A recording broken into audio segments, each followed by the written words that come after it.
नमस्कार. या गीता संध्या वर्गात सर्वांचे मनापासून स्वागत करते. भयाद्रणा यावरती आघात, दुपर तच्या अनुस्वाराच्या पुढे म आलाय म्हणून हलंत म, अनुनासिक हलंत म. आता म च्या अनुस्वाराच्या पुढे स आलाय पण एकाच पदात आहे. एकाच पदात असल्यावर माऊस, माऊ, आव येणार. म च्या अनुस्वाराचा उच्चार आव असा होणार. मौसियन्ते त्वाम अनुस्वाराच्या पुढे म आलाय म्हणून हलंत म. महारथाः ये शा, शाच्या अनुस्वाराच्या पुढे च आलाय, च छ ज झ य हे अनुनासिक हलंत य. चत च वरती आघात, त्वच्या अनुस्वाराच्या पुढे ब आलाय, प फ ब भ म हे अनुनासिक हलंत म. बहुमतो भूत्वा भूवरती आघात, यासी यसी यावरती आघात, लाघवम. भयाद्रणादुपरतं मौस्यन्ते त्वां महारथाः.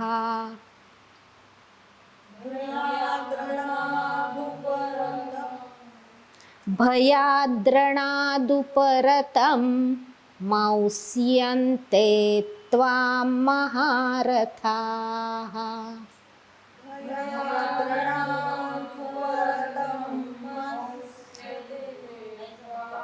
पूर्ण ओळ अर्धे अर्धे घेतात का बाई? ताई अर्धे अर्धे घेतात. भयाद्रणादुपरतं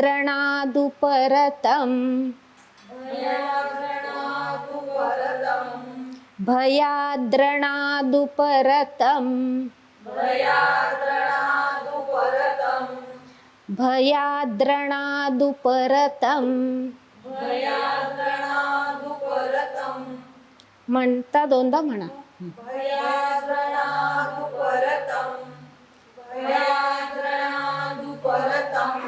मौस्यन्ते त्वां महारथाः.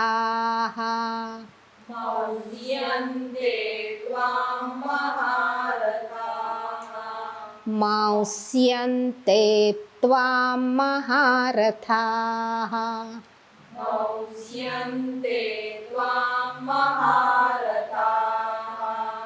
छान म्हणा दोनदा. मौस्यन्ते त्वां महारथाः. मौस्यन्ते त्वां महारथाः. तो मऊ करायचं नाही आपल्याला. मला कानान दोन मात्रे असं नाही. माव मच्या अनुसाराचं काय सांगितलं? आव. हां, मग ते आव म्हणायचंय. आपला मऊ होतोय तर मऊ नाही करायचा. मौस्यन्ते त्वां महारथाः. मौस्यन्ते त्वां महारथाः. पूर्ण ओळ. भयाद्रणादुपरतं मौस्यन्ते त्वां महारथाः. भयाद्रणादुपरतं मौस्यन्ते त्वां महारथाः.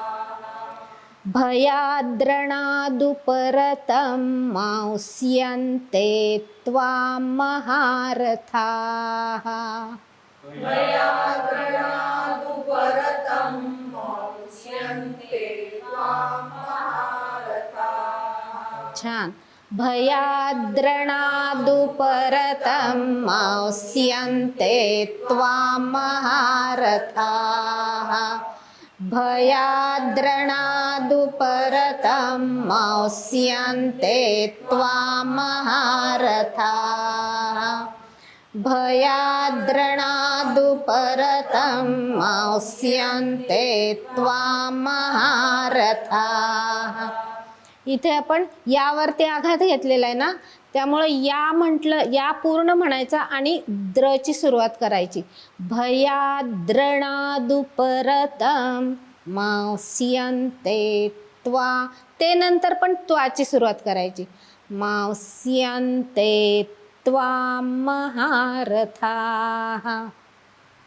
एकदा म्हणा. भयाद्रणानुपरतं मौस्यन्ते त्वां महारथाः. छान. खालची ओळ. येषां च त्वं बहुमतो. येषां च त्वं बहुमतो. येषा आहे. येषां च त्वं बहुमतो. येषां च त्वं बहुमतो. च वरती आघात घ्यायचा आहे. येषां च त्वं बहुमतो. येषां च त्वं बहुमतो. तुम्ही ती थोडंसं ती मागची दिसतच नाही. येषां च त्वं बहुमतो. येषां च त्वं बहुमतो. छान. दोनदा म्हणा. येषां च त्वं बहुमतो. येषां च त्वं बहुमतो. भूत्वा यास्यसि लाघवम्. भूत्वा यास्यसि लाघवम्. भूत्वा यास्यसि लाघवम्. भूत्वा यास्यसि लाघवम्. म्हणा दोनदा. भूत्वा यास्यसि लाघवम्.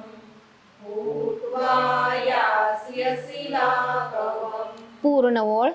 येषां च त्वं बहुमतो. भूत्वा यास्यसि लाघवम्. येषां च त्वं बहुमतो. भूत्वा यास्यसि लाघवम्. येषां च त्वं बहुमतो. भूत्वा यास्यसि लाघवम्. येषां च त्वं बहुमतो. भूत्वा यास्यसि लाघवम्. येषां च त्वं बहुमतो. भूत्वा यास्यसि लाघवम्. येषां च त्वं बहुमतो. भूत्वा यास्यसि लाघवम्. येषां च त्वं बहुमतो. भूत्वा यास्यसि लाघवम्. पूर्ण श्लोक. भयाद्रणादुपरतं मांस्यन्ते त्वां महारथाः. येषां च त्वं बहुमतो. भूत्वा यास्यसि लाघवम्. भयाद्रणादुपरतं मौस्यन्ते त्वां महारथाः. येषां च त्वं बहुमतो. भूत्वा यास्यसि लाघवम्. भयाद्रणादुपरतं मौस्यन्ते त्वां महारथाः. येषां च त्वं बहुमतो. भूत्वा यास्यसि लाघवम्. भयाद्रणादुपरतं मौस्यन्ते त्वां महारथाः. येषां च त्वं बहुमतो. भूत्वा यास्यसि लाघवम्. भयाद्रणादुपरतं मौस्यन्ते त्वां महारथाः. येषां च त्वं बहुमतो. भूत्वा यास्यसि लाघवम्. छान. अजून एकदा. भयाद्रणादुपरतं मौस्यन्ते त्वां महारथाः. येषां च त्वं बहुमतो. भूत्वा यास्यसि लाघवम्. आज आपण जे श्लोक शिकलो आहोत त्याचा अर्थ आपण जाणून घेऊया.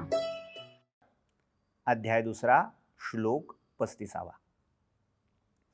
भयाद रणाद उपरतम मंस्यन्ते त्वां महारथाः येषां च त्वं बहुमतो भूत्वा यास्यसि लाघवम्. अन्वय असा आहे, महारथाः त्वां भयात रणात उपरतम मंस्यन्ते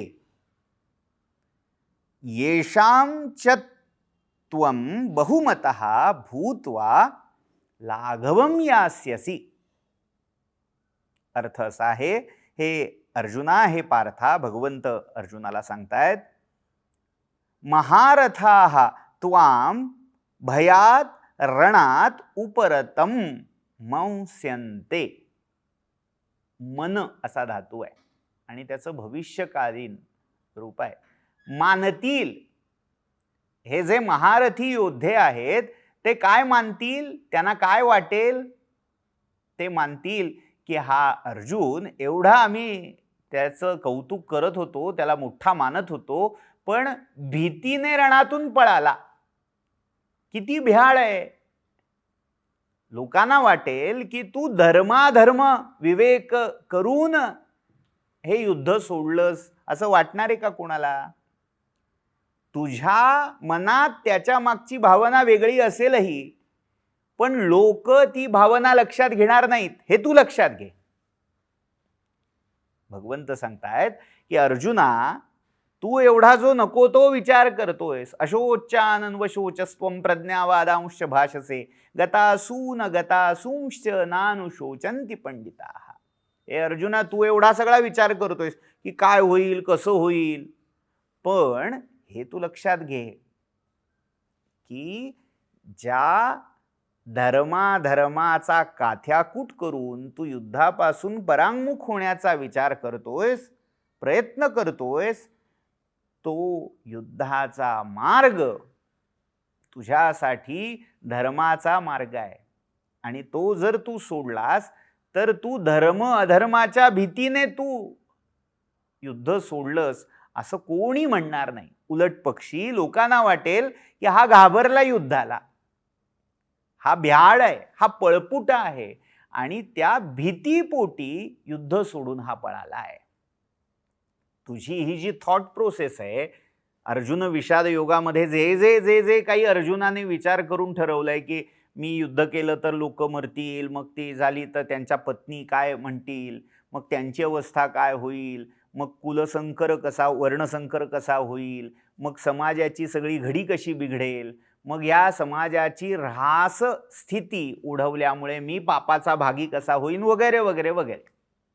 हे सगळं जे काही तुझ्या विचारामध्ये आलं, या ज्या तुझ्या कल्पना आहेत, लोक ह्या कल्पना विचारातही घेणार नाहीत, असा विचारही करणार नाहीत की या सगळ्या विचारांती अर्जुनाने युद्ध सोडलं असावं. उलट पक्षी ते म्हणतील भ्याडच होता, तो पळपुटाच होता, आणि त्या भीतीपोटी युद्धाचा त्याग अर्जुनाने केला, अधर्माच्या भीतीपोटी, हे ते लक्षात घेणार नाहीत.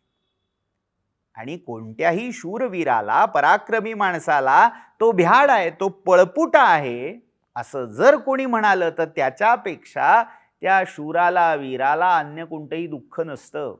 त्याच्या दृष्टीने हे सगळ्यात मोठं दुःख आहे की त्याच्या पराक्रमाला लांछन लागलं, त्याच्या वीर वृत्तीला लांछन लागलं. हे वीर अर्जुना, लक्षात घे, जर तू आत्ता मागे राहिलास, जर तू युद्धाचा त्याग केलास, तर लोक म्हणणारे हा पळपुटाच होता. आणि एवढंच काय, येषां च त्वं बहुमतः. अरे, तुझ्या बाबतीत अनेकांच्या अशा अपेक्षा आहेत. भीष्म द्रोण तुझं कौतुक करताना थकत नाहीत, तोंड भरभरून तुझी स्तुती करतात, त्या दुर्योधनालाही वेळप्रसंगी ऐकवतात तुझ्या पराक्रमाच्या गाथा. अशा भीष्म द्रोणांचाही अपमान तुझ्यामुळे होईल, त्यांच्या मनातूनही तू उतरशील. येषां च त्वं बहुमतः. असं होऊन, एवढं साधून, भूत्वा लाघवम यास्यसि. तुला आत्तापर्यंत ते मोठा मानत आलेत, तुझा पराक्रम ते मानतात, किंबहुना काहींच्या मनामध्ये तुझ्याविषयी भीती आहे, दहशत आहे तुझी. जयद्रथ काय, किती नाही म्हटलं तरी कर्ण काय, या सगळ्यांना कुठे ना कुठेतरी अर्जुनाची भीती आहे, त्याच्याशी प्रतिस्पर्धा आहे त्यांची. मग ही जी सगळी लोक जे तुझा दरारा मानतात, तुझ्या विषयी त्यांच्या पोटात असूया मत्सर द्वेष असेलही कदाचित, पण तो कशामुळे आहे? तुझ्या पराक्रमामुळे आहे. कारण ते तुला मोठा मानतात, तुझा मत्सर करण्या इतका तुला मान देतात. असं असताना जर तू युद्धाचा त्याग केलास तर मात्र त्यांच्या नजरेतनं तू उतरशील. या लाघवम यास्यसी, ते तुला हलक्यात घ्यायला लागतील, ते तुला छोटा मानायला लागतील. लघु शब्दाचं तद्धित आहे लाघव.